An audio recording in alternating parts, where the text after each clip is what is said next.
अस्सलाम वालेकुम नादरीन, मैं हूं अरबाब चानियो। कैदियों से हमदर्दी गले में पड़ गई। ये बिल्कुल फिल्मी सीन ही था कि अचानक से इंतज़ामिया को ये ख्याल आया कि जो जल्जले के झटके आ रहे हैं, इससे हो सकता है जेल की छत गिर जाए और कई कैदी मर जाएं या ज़ख्मी हो जाएं, तो लिहाजा इनको बाहर निकाल के ज़रा सेफ कर लिया जाए ताकि इनकी ज़िंदगी कम से कम आज रात महफूज हो। लेकिन जो लोग इनकी ज़िंदगियों को शायद महफूज करना चाहते थे, उनको ही कैदियों ने गैर महफूज कर दिया। वो ये कि जैसे ही कैदियों को ये पता चला कि जल्जले के झटके आ रहे हैं, उनके जहन में टू टू टू वाले काम करता, क्योंकि जो क्रिमिनल होता है, भले छोटा सा हो या बड़ा हो, उसके जहन में अलग से एक फिल्म चल रही होती है। जैसे ही उनको पता चला कि उनको जेल से निकाल कर बाहर रखा जा रहा है, वहाँ कैदियों की फ्रीक्वेंसी आपस में मिलना शुरू हो गई और आंखों ही आंखों में एक दूसरे को इशारे करने लगे कि मौका अच्छा है यहाँ से निकलने का। जैसे ही कैदी बाहर आए तो एक बिल्कुल ही, आप इस पर फिल्म भी बनेगी इंशाल्लाह, किसी ज़माने में कोई डायरेक्टर बनाएगा, बिल्कुल फिल्मी सीन था। और कैदी जैसे ही बाहर निकले और कुछ ही लम्हे के बाद जब उन्होंने जायज़ा लिया कि हम 200 से ज़ायद हैं और यहाँ पर बाकी जो हैं वो 18-17 हैं और इनको हम आराम से ज़दोकोफ कर लेंगे, और फिर ऐसा ही हुआ।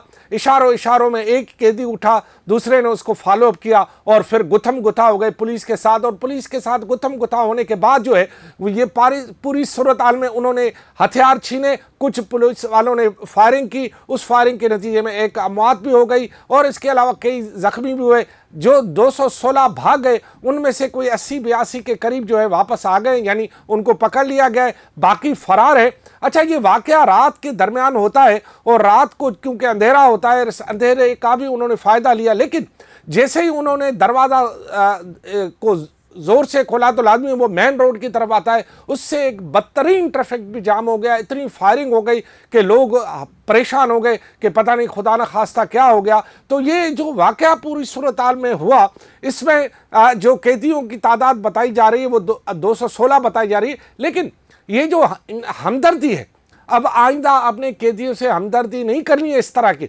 बाकी रवैया दुरुस्त रखे, वो भी हमारे जैसे इंसान है।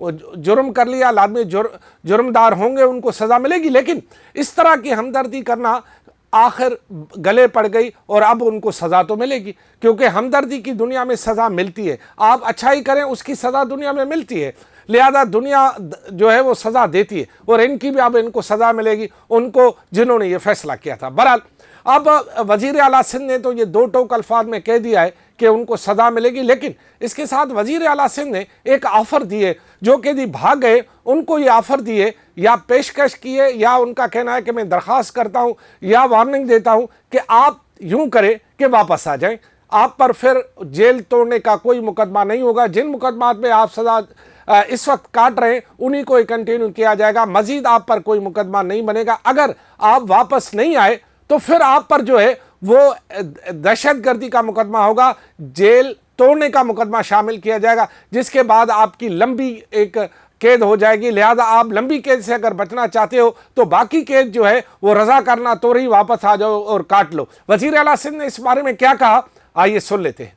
जो कैदी भाग गए मोस्टली ये पेटी क्राइम्स वाले थे, कोई ऐसा बड़ा टेररिस्ट, कोई फॉरेनर इस जेल से नहीं भागा जो अभी तक मुझे इत्तला है। मैं वैसे और कहूँगा, मेरी यही इन सब से होगी एक वार्निंग समझ लें, दरख्वास्त समझ लें, जैसे भी करें कि वो वापस सरेंडर कर लें।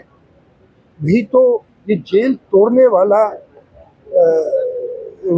जो है वाकया, उसमें उनकी इन्वॉल्वमेंट आएगी तो फिर वो टेररिज्म के जो ये पेटी क्राइम्स में इन्वॉल्व थे, इनके ऊपर बहुत बड़े केस बन जाएंगे। जहाँ तक कि मलिर का वाकया ये गलत फैसला था और ज़रूर उस पर सज़ा मिलेगी उन लोगों को जिन्होंने ये फैसला किया। कैदियों को बाहर निकाला गया, 6000 से ऊपर कैदी हैं मलिर जेल में, और जब वो बाहर ग्राउंड्स में, नहीं तो नॉर्मली जेल के 6 बजे के बाद शाम को कोई बाहर नहीं रहता, उनको जब बाहर निकाला गया और वो प्रिकॉशंस प्रॉपर नहीं ली गई, जिसकी वजह से कैदी एक मौत की सूरत हाल अख्तियार की। उन्होंने, जहाँ तक मुझे पता है, हथियार भी छीने, फायरिंग भी हुई, एक कैदी की डेथ भी जो अभी तक मुझे पता है हुई है। इस सिलसिले में पुलिस ने और जो उधर जेल के हुकाम थे, फिर एफसी वाले थे, एफसी उधर पोस्टेड थी, उन्होंने रिटेलिएट किया। 216 या कुछ कैदी निकल गए थे, 80 या 82 जो अभी तक सुबह तक मुझे पता था वापस पकड़ लिए गए हैं।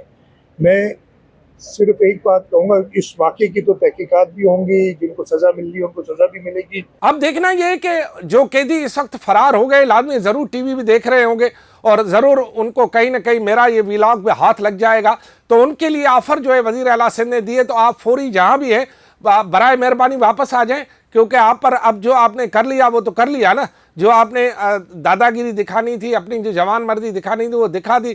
लग रहा है जो ये कैदी भागे उन्होंने फिल्में बहुत देखी होंगी, क्योंकि फिल्मों में ही ऐसा होता है, आम जिंदगी में ज़रा ऐसा कम ही होता है। और मैंने तो अपनी ज़िंदगी में ऐसा नहीं देखा कि तमाम कैदियों को बाहर रखा हो और फिर इस तरह का कोई वाक़या हो। ये अपने तौर का एक बहुत ही अनोखा वाक़या है। जेल तोड़ने के और भी वाक़यात हुए हैं, लेकिन ये बिल्कुल ही अलग सा वाक़या है और इस वाक़े की अब तहकीकात भी उसी तरह से होनी चाहिए। अब देखना यह कि कैदी वज़ीर आला सिंध की इस ऑफर को मानते हैं या फिर लंबे मुकदमे के लिए तैयार हो जाएं, क्योंकि अब आप पर मुकदमा चलेगा दहशतगर्दी का और दहशतगर्दी के मुकदमे के नताज आप सब समझते। लिहाजा फौरी तौर पर वापस आ जाएं। वज़ीर आला की ये पेशकश थोड़े ही दिनों के लिए है, ज़्यादा ये पेशकश नहीं होगी। अगर मज़ीद आपने इस पेशकश का फ़ायदा नहीं लिया तो फिर आपको मुकदमात का सामना करना पड़ेगा, वो भी दहशतगर्दी का।